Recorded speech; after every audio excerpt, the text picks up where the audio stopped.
Sir நான் அந்த உங்கள் ஷார்ட் ஃபிலிம் கான்செப்ட் யூஸ் பண்ணிக்கிறதுக்காக அந்த ₹6000 நான் உங்களுக்கு கொடுக்குறேன் அப்படின்னு சொல்லி அது ஒரு செக்கை இது பண்ணேன். கொடுத்தோன்னே அவர் வந்து ஐயோ நான்லாம் ₹25,000 குறைச்சி ஆர்டிஎம்ஐ நான் இது பண்ணதில்லை, உங்கள் நாட்டை யூஸ் பண்ணிக்கிறதுக்கா சார் அப்படின்னு சொல்லிட்டு நான் கேட்டோன்னே, இல்லை நான் உங்கள் கூட 2 நாள் உட்காந்துருக்கேன்ல, எனக்கு வேணும்னு கேட்டேன்.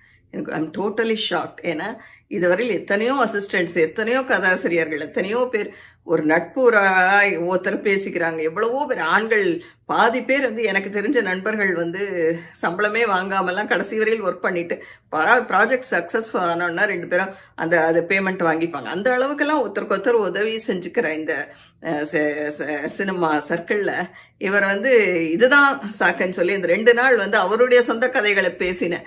அந்த நேரத்துக்கு ஒரு 3 மணி நேரம் 4 மணி நேரம் தான் மேக்ஸிமம் பேசி எனக்கு 25,000 கண்டிப்பாக நீங்கள் கொடுத்து தான் ஆகணும் அப்படின்னு சொல்லிட்டார். எனக்கு ஐ ஃபெல்ட் வெரி சேட். நான் என் வாழ்க்கையிலே வந்து முதல் தடவையாக நான் யாருக்கும் பணம் கொடுத்தா நான் வளரும்னு சொல்லுவாங்க.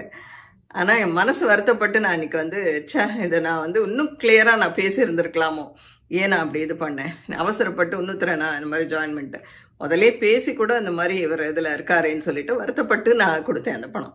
25,000 கொடுத்துட்டேன். ஸோ எனக்கு அதுக்கப்புறம் நான் அவரோட பேச்சு ஒரு மாதிரி எனக்கு பேசணும்னே தோணலை. ஏன்னா வார்த்தை மாறி பேசுகிறவங்க, அதாவது அவருடைய இதை நான் அந்த சீனை கூட நான் யூஸ் பண்ண போகிறதில்ல. ஏன்னா ஒரே ஒரு சீனு, அது சம்மந்தமே இல்லாமல் இருந்தது என்னுடைய சப்ஸ்கிரிப்டுக்கு.